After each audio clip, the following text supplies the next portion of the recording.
So events, like I said, it is compared to time. So it starts here and ends here. Well, ends here is present, and this is when the events first started. As far back as the events go, moving on to the future, they get more common and they don't value as much.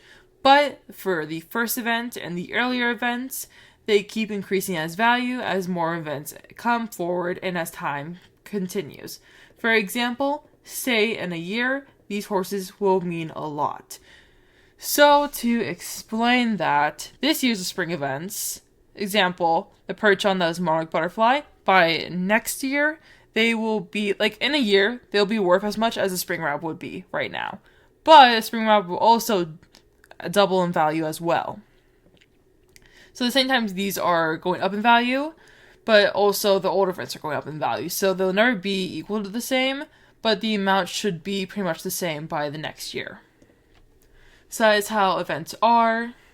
Now, I do want to explain something. There was some confusion about the golden apple horses. They are here to stay. They are a secret item. So, what they basically do not treat them as an event. Do not treat them as you would a ghost horse, or as you would a fawn horse, or as you would reindeer. Don't know where mine was. I never named it this, I think. What did I name it? I don't know. There it goes. Pine cone. Yeah, I was close. But anyways, those, you treat them as how they would be, and I'll go to that for a second, but this is a secret item. It is always going to be around forever. I probably treat it as I would the normal scale, but with a little bit higher.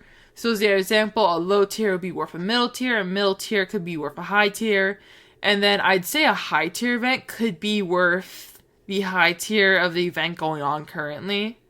That's what I would say. Now, for example, if you're training them right now, I would say go for these horses, like the most recent high tier events. That's what I'm saying you should do if you have a high tier golden apple horse. Now, moving on to the recurring event horses. For example, our ghost horses, our fawns, and pinecone, which is my reindeer. Those are recurring events. So basically what you want to do is they are most common during the fall season. Now, I'm going over ghosts right now. It depends, it changes for every single recurring one. I will do ghosts since they are the most recent and people have them the most. So they are most common during the fall. They're a little bit common during the winter, but the thing is the event just happened, so the demand has decreased. Then, as we proceed into the spring, they are worth the most, they are at the highest value, and at summer, they are starting to lose value, but they still have demand for those people that want to get them before the event, so they have a ghost horse to run around with. So, the most high time and the most prime time to trade ghost horses away is spring. If you're trying to get a ghost horse, I'd say winter or during the event. But if you are trying to trade horses away, like ghost horses, for increased value and you get some wins, I would suggest doing it in the spring because they are worth the most. Next, we will go over the fawn horses and the reindeers. They are worth the least during the winter. They lose value in the spring. And then they are most wanted in the summer. Now, the reason why I say they lose value in the spring is because they are just recently new, so people aren't going to be looking for them. They're going to be looking for the new events, or they're going to be looking for things that were in the fall, for the fall event, or the Halloween event. Now, they are going to be most high demand in the summer for the fawn and the reindeer, and then they will be increasing for some of the people that really want them during the fall. So they either increase by a lot for those people that are hunting for them during the fall so they can have them for the winter, or people are just not interested and they are going to wait for the winter to come out and get them.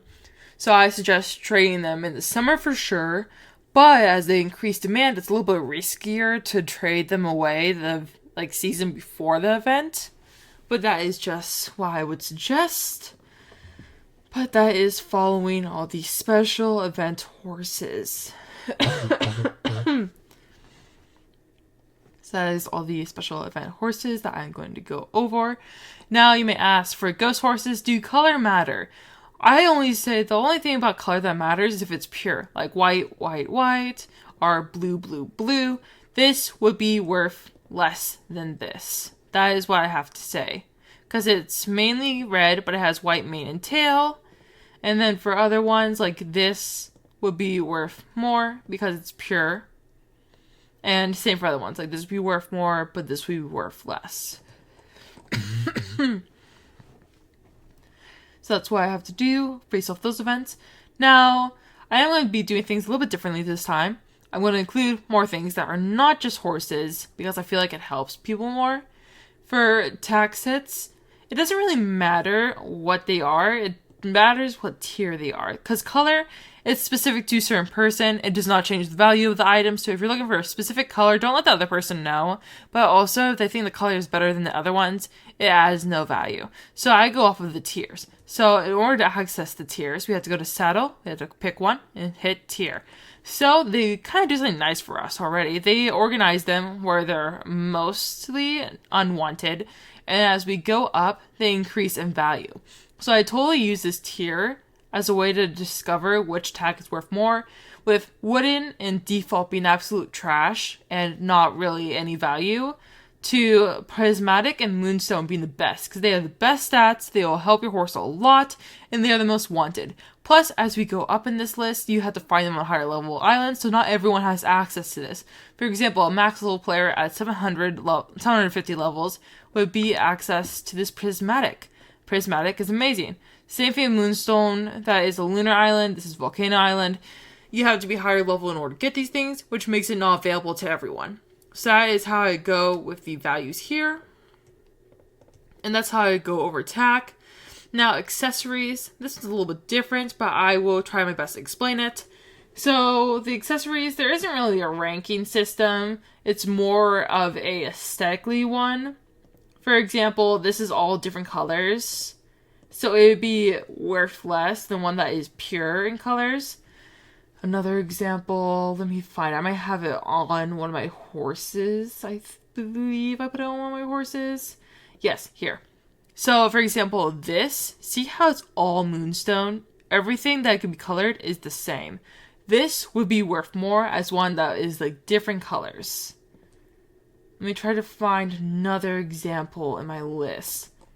Now, that's the only thing, like event accessories are worth more, and as time progresses, they get rarer, except you should treat them as you treat your ghost horses or your fawn horses or your reindeer, because they come back every single year. So that means, for example, the autumn limited, it would be worth like nothing during the fall event. It would lose value during the winter because everyone just got it. Then it will spike in the spring because that is the farthest part in time compared to it. So you want to trade away at the spring to get the most out of it. And then when people start to get desperate in summer, that's when you can trade away for a risky. It's more risky if you do the season before. If you do it before the season that it occurs, then it's a little bit more risky because not everyone's looking for it. Some people are willing to wait out, so it's a little bit more risky. I suggest doing it in the opposite summers. So say it's a summer event, you're going to want to trade away in the winter. If say it's a winter, you're going to trade away in the summer. If it's fall, you're going to trade away in the spring. If it's spring, you're going to trade away in the fall. That is how I would do it. So everything that has like this little thing, so see it's summer limited, you would want to trade away during the winter. This, you trade away during the spring. But really, it just depends on aesthetically reasons, and it's more of opinion, but I would say the pure ones, where it's completely colored, where is it? See, the pure ones, these are worth more than if it was like random, for example, like this. 2 different colors, so it's not worth as much as a shade that would be the same color. Because again, everything is based off opinions, and some people's opinions or aesthetics are different to yours. I'm not going to really go over this right now because I don't know how I'd organize that. Resources, I probably go with how the saddles are, how they're like going up. I would use this for resources. So wood, you'd have to trade more wood to get stone. You had to trade more stone to get tin. You had to trade more tin to get bronze. You had to trade more bronze to get copper. That is how I would treat these resources. And the other ones, part of the resource list, I can't really rank either. But I will say for pieces like this, limiteds, I would say do the same exact thing that I do for the horses, that I do for the accessories. Trade this away during the winter because it has the most value. I'd say spring is a little bit risky. Fall, no one is interested. No one wants this. So I hope that helps. Vehicles, again, this is just someone's opinion. I would say if it is pure, for example, the egg accessory I showed that it was all moonstone, I say if it's all moonstone or all neon, then it would be worth more than one that has different colors. But then again, this is a opinion piece.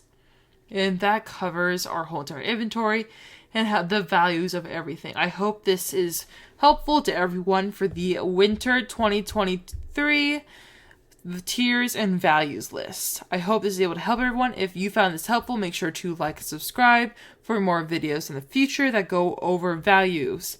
I'll see you all next time. Bye!